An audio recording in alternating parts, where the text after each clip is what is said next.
Welcome back to Mayo Hosco's TWR and TTTE, and I remembered that I own this O-scale, I think it is, ERTL die-cast Thomas. And you know what? I thought it would be really fun to compare this toy, which I've owned since I was probably 3 years old. I want to say I've had this for 22 years now. Actually, no, sorry. I've had this for 21 years now. And this is something I bought on eBay about a year ago. It's the stripeless Thomas that I've done a review on, and you can find it somewhere on my channel. So the first comparison that you can see here, and I was actually pretty shocked, but they didn't bother to paint the red pinstripes of this ERTL Thomas.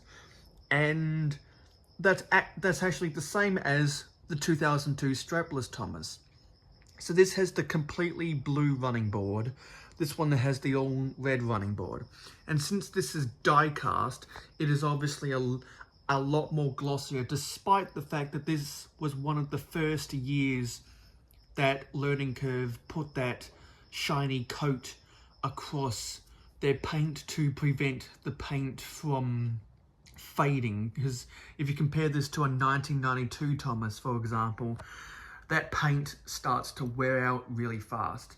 Obviously, this one has this kind of plastic ring underneath and in between the chassis to look like the side rods, and we never got that in wooden railway.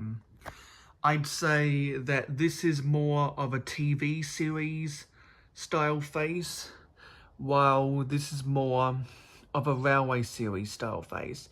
And actually, I'll try put up a image on the screen right now. If you compare these two faces on screen right now, they look really good, don't they? And so, yeah, this has the completely straight running board. But with the die cast, with the plastic underneath the metal, they were able to get that slope in the running board that Thomas had from book 2 to book 16.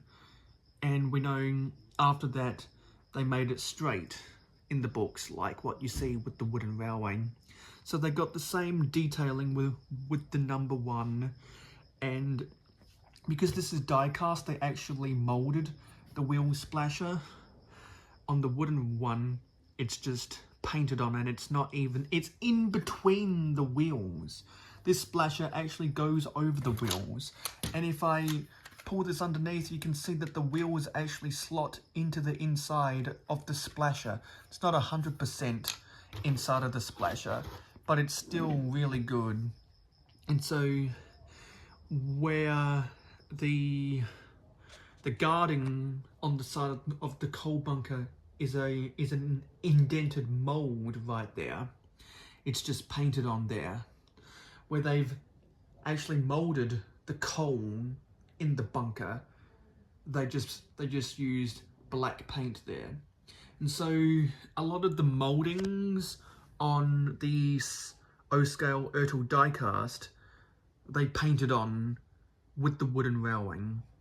But you can see that they molded the spokes in the wheels, and they molded the spokes in the wheels, and I much prefer this style of wheel over the wheels that Brio uses, or with the new 2022 wooden railway that got discontinued last month. This has the ERTL style couplings, and actually I'm missing one of the buffers on this guy. This doesn't have the painted buffer beam, and it has the magnet coupling that we've expected for wooden railway forever. And that was awkwardly a part of the end of the Take and Play toys in the 2010s. So yeah, there's more comparisons between these two than I thought. What do you guys think about these two versions of Thomas? Let me know in the comments down below. I like these toys for different reasons. I can't wait to see what you have to say, and I'll see you in the next video.